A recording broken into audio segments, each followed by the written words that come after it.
రైట్గా Visakha CP పేరిట నిరుద్యోగి మోసం కేసు కీలక మలుపు తిరిగింది. ఈ కేసులో మోసపోయిన పవన్ కుమార్ అనే నిరుద్యోగి తన పరిస్థితిపై ఆవేదన వ్యక్తం చేస్తూ ఒక సెల్ఫీ వీడియోను విడుదల చేశారు. ఆత్మహత్య చేసుకుంటున్నాను అంటూ వీడియోలో చెప్పారు. సంజయ్ రెడ్డి అనే వ్యక్తి పోలీస్ డిపార్ట్మెంట్లోని సైబర్ సెక్యూరిటీ సెల్లో ఉద్యోగం ఇప్పిస్తారని చెప్పి మోసం చేశాడని వాపోయారు. మోసం జరిగిన విషయంపై పోలీసులకు ఫిర్యాదు చేసిన తర్వాత తనపైనే పోలీసులు వేధింపులు మొదలయ్యాయని ఆరోపించారు. పోలీస్ స్టేషన్ కు పదే పదే పిలిపించి ప్రశ్నించడం వల్ల తన ట్యూషన్ ఉద్యోగం కూడా కోల్పోయానని, తినడానికి తిండి లేక ఇబ్బందులు పడుతున్నానని ఆవేదన వ్యక్తం చేశారు. ఉన్నతాధికారులు, నాయకులు స్పందించి తనను ఆదుకోవాలని పవన్ కోరుతున్నారు. పరిస్థితిలో నేను ఉన్నాను సార్. ఈ సంజయ్ శ్రీనివాస్ రెడ్డి, శైలజారెడ్డి వీళ్ళిద్దరు కలిపి నా దగ్గర డబ్బులు 8 లక్షలు కమిషనర్ గారు బాగా క్లోజ్ అని చెప్పి నా దగ్గర తీసుకున్నారు సార్. తీసుకొని వాళ్ళ సొంత ఖర్చులకి ఉపయోగించుకున్నాం. First point. సెకండ్ పాయింట్ వచ్చేసి ఇదే విషయం నేను కమిషనర్ గారికి చెప్పితే కమిషనర్ గారు వెంటనే స్పందించి నా డబ్బులు నాకు ఇప్పిస్తామని చెప్పారు. అక్కడ 2 సార్లు బయట అయింది. అక్కడ పిఎల్సీలో కానిస్టేబుల్ అయితే అసలు మినిమం కూడా పట్టించుకోరు. మమ్మల్ని కానీ అడిగి కట్టావా అని చెప్పి నా మీద సీరియస్ అయ్యి ఈ సివిల్ కేసు మేము పట్టించుకోమని చెప్పారు సార్. నువ్వు బయటకు వెళ్ళి చూసుకొని చెప్పి పిఎల్సీ కానిస్టేబుల్సే చెప్పారు. సెకండ్ థర్డ్ పాయింట్ వచ్చేసి నాకు పిఎల్సీలోనే న్యాయం జరిగినప్పుడు 4 టౌన్ పోలీస్ స్టేషన్లో ఎలా జరుగుతుంది సార్. కమిషనర్ గారు డైరెక్ట్గా అయితేనే నాకు ఎవరు అవ్వట్లేదు. ఇక్కడ ఈ 4 టౌన్ సిఏ గారితో అయితే ఇంకా అసలు అవుతుందన్న నాకు నమ్మకం అయితే లేదు sir. Fourth point. Fifth point వచ్చేసి ఏంటంటే నా ఉపాధి కోల్పోయాను. 35,000 శాలరీ వచ్చేది, వర్క్ ఫ్రమ్ హోమ్ జాబ్. మా పేరెంట్స్కి కనీసం 3 పూటలు కూడా ఫుడ్ పెట్టలేని పరిస్థితిలో నేను ఉన్నప్పుడు ఆ 35,000 జీతం పోగలను. నెలకు 35,000 సంపాదించినడికి ఆ జీతం పోతే ఎంత బాధ అనిపిస్తుందో నాకు అర్థమవుతుంది సార్. 3 పూటల ఫుడ్ కూడా మా అమ్మ నాన్నకి పెట్టలేని పరిస్థితిలో నేను ఉన్నాను. ఇలాంటి కొడుకు ఉంటేనేటి పోతేనేటి సార్. నేను చేసిన ఒక్క తప్పు వల్ల మా ఫ్యామిలీతో పాటు మా ఫ్రెండ్స్ కూడా సఫర్ అవుతున్నారు. మా ఫ్రెండ్కి వాళ్ళ చెల్లి పెళ్ళికి అయితే నా మీద ఉన్న అభిమానంతో వాళ్ళ చెల్లి పెళ్ళికని రాసుకున్న 4 లక్షల రూపాయలు నాకు ఇచ్చారు సార్. వాడికి నేను ఏం సమాధానం చెప్తున్నాను? చెల్లి పెళ్ళి అయిపోతుంది, నాకేమో డబ్బులు రావట్లేదు, ఇప్పిస్తామని చెప్తున్నారు కానీ ఇప్పించట్లే. వాళ్ళ మీద కేసు అయినా పెట్టి ఫైల్ చేసి అవేవో ఉన్నాయి కదా సార్, వాళ్ళది డాక్యుమెంట్స్ అవి నాకు అటాచ్మెంట్ అయినా చేయండి సార్ అంటే అది చేయడం. 10 గంటలు పిలిపించి నన్ను చాలా చిత్రహింసలు పెడుతున్నారు సార్. మా అమ్మ నాన్న కాళ్ళకి అసలు ఏం తినడానికి కూడా లేదు సార్. నేను చాలా పేదన్నాను సార్, రేకుల సెట్లో ఉంటున్నాను సార్. నేనేదో మా అమ్మ కోరిక అని చెప్పేసి నేను దీంట్లో దిగాను కానీ నా లేకపోతే నేను దిగపోదాను సార్. చాలా వరకు ఇబ్బందులు పడుతూనే ఉన్నాను. నేను చచ్చిపోవాలని కూడా లేదు నాకు, కానీ వేరే ఆప్షన్ లేదు నాకు. చాలా వరకు తిరిగాను. ఇప్పటికి 3 బైండ్ ఓవర్లు అయినాయి. ఎవరికైనా ఏమనిపిస్తుంది సార్, డబ్బులు వస్తాయి అనుకుంటారా? అది కూడా లేదు నాకు. నా వల్లగా అట్లా సార్ నేను చచ్చిపోదాను.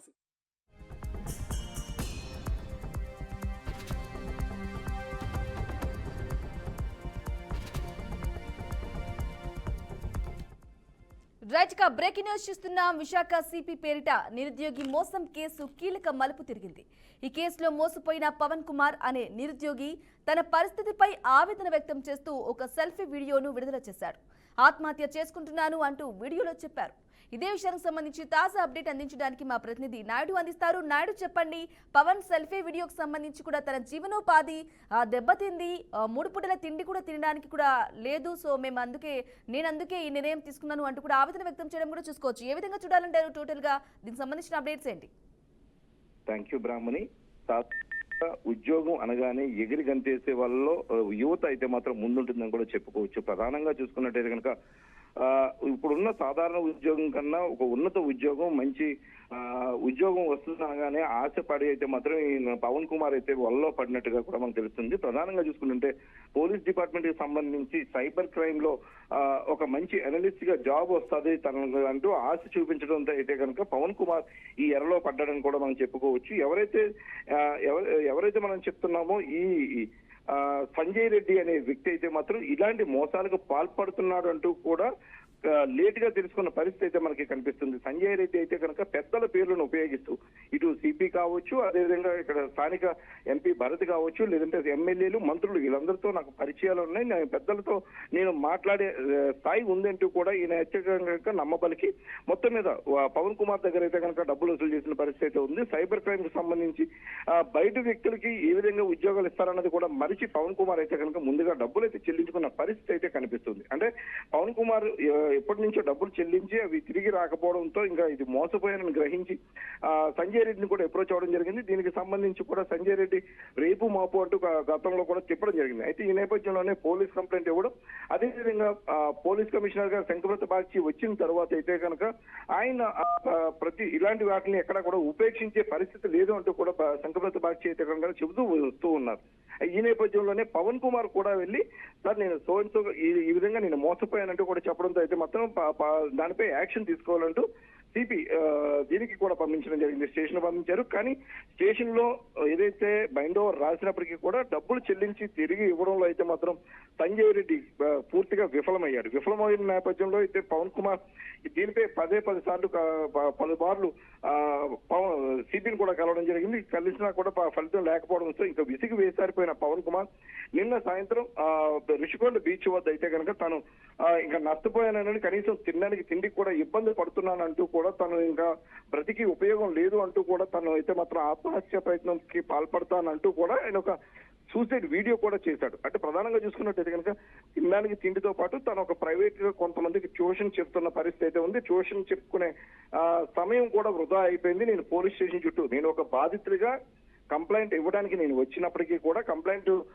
పరిశీలించడంలో అయితే కనుక పోలీసులు విఫలమయ్యారని, దీనిపై అయితే మాత్రం ఇంకా నేను తిరిగి ఇంకా దీంతో సాధించేది ఏమీ లేదని, ప్రధానంగా చూసుకున్నట్టయితే కనుక పోలీస్ స్టేషన్ చుట్టూ తిరగడం ద్వారా తన టైం అంతా కూడా వృధా అవుతుందని, తన ద్వారా తను ఏదైతే తన బ్రతుకు తెరువు కోసం చెప్తున్న ట్యూషన్లు కూడా పోగొట్టుకోవడంతో అయితే ఇంకా నేను బ్రతికి ఏం సాధించగలను, నేను ఇంకా నాకు ఈ డబ్బులు తిరిగి రావు, సంజయ్ రెడ్డిపై పోలీసులు ఎటువంటి యాక్షన్ తీసుకో నిస్పృహ అయితే కనుక అలుముకోవడంతో అయితే తన ప్రయత్నానికి పాల్పడుతున్నానంటూ కూడా పూర్తి స్థాయిలో అయితే తనకు వీడియోను కూడా ప్రజెంట్ చేయడం జరిగింది. అయితే ఈ వీడియో పోలీసులకు పోలీసులు అయితే కనుక తనను కాపాడే ప్రయత్నం చేశారు. తనను తీసుకొచ్చి కౌన్సిలింగ్ చేసి డబ్బులు ఎక్కడికి పోవు, తిరిగి ఇప్పిస్తామంటూ కూడా చెప్తున్న పరిస్థితి అయితే ఉంది. కానీ పవన్ కుమార్ అయితే మాత్రం పూర్తి స్థాయిలో ఆయన నిరాశ నిస్పృహతోనే ఉన్నాడు. డబ్బులు తిరిగి రాకపోతే నా పరిస్థితి ఏంటి, ఇప్పటికే నేను చాలా చోట్ల నేను అప్పులు చేస్తున్నాను, చాలా చోట్ల నేను లోన్స్ కూడా పెట్టాను, బ్రతుకు తెరువు కూడా పోయింది అంటూ కూడా ఆయన ఆవేదన వ్యక్తం చేస్తూ ఇది ఒక వీడియో కూడా రిలీజ్ చేశారు. ఈ వీడియో అయితే సంచలనంగా మారిందని చెప్పుకోవచ్చు. అయితే రానున్న రోజుల్లో ఈ పోలీస్ కమిషనర్ దీనిపై ఎలాంటి చర్యలు చేపడతారంటూ కూడా అందరూ కూడా ఎదురు చూస్తున్న పరిస్థితి అయితే మనకి కనిపిస్తుంది. బ్రాహ్మణి నాయుడు అలాగే చెప్పండి, తను ఒకటే చెప్తున్నాడు ఇక పోలీసుల వల్ల తన ఉద్యోగం పోయిందని, అలాగే పోలీస్ స్టేషన్ కూడా తనను పదే పిలిపించి ఇబ్బందులకు గురి చేస్తున్నారు అంటున్నారు పవన్. మరి ఈ వీడియోపై గనక అధికారులు ఎవరైనా స్పందించారా? ప్రస్తుతానికి తనను ప్రాణం కాపాడే ప్రయత్నం అయితే చేస్తున్న పోలీసులు అయితే కనుక తనను తీసుకొచ్చి కౌన్సిలింగ్ అయితే చేసిన పరిస్థితి ఉంది.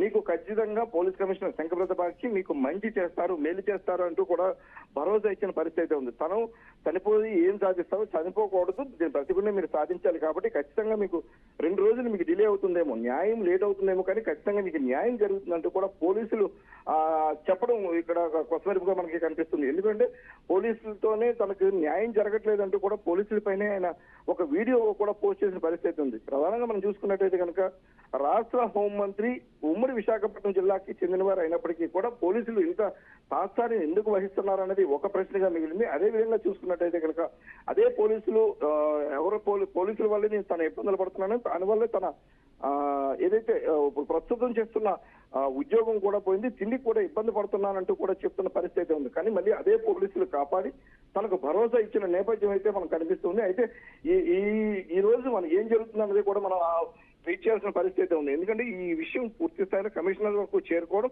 కమిషనర్ దీనిపై చర్యలు చేపడతారంటూ కూడా పోలీసులు తనకు భరోసా ఇవ్వడంతో అయితే తను కాస్తంత ధైర్యంగా ఉన్నట్టే కనిపిస్తున్నాడు. కానీ ఏ క్షణమైనా సరే తాను తప్పుడు నిర్ణయం తీసుకునే అవకాశం ఉందంటూ కూడా పలువురు చెబుతున్న పరిస్థితి అయితే ఉంది. తాను బ్రతికి ఏం సాధిస్తాను, నేను అప్పుల పాలు అయిపోయాను కాబట్టి నాకు ఈ సంజయ్ రెడ్డి మూలంగా నాకు అన్యాయం జరిగింది, సంజయ్ రెడ్డి పోలీసులు ఏమైనా మేనేజ్ చేస్తున్నారో లేకుంటే ఎందుకు పోలీసులు సంజయ్ రెడ్డిపై కేసు నమోదు చేయట్లేదంటూ కూడా ఆయన తన ఆవేదన అయితే పూర్తి స్థాయిలో ఆ వీడియోలో అయితే వెలగెక్కిన పరిస్థితి అయితే ఉంది.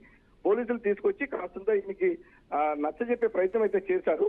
వేచి చూడాలి, అంటే ఆయనకి న్యాయం జరుగుతుందా లేదా అన్నది ఈ 1-2 రోజుల్లో మనకు తెలిసే అవకాశం ఉంది. Brahmani. Right Naidu, thank you for the updates.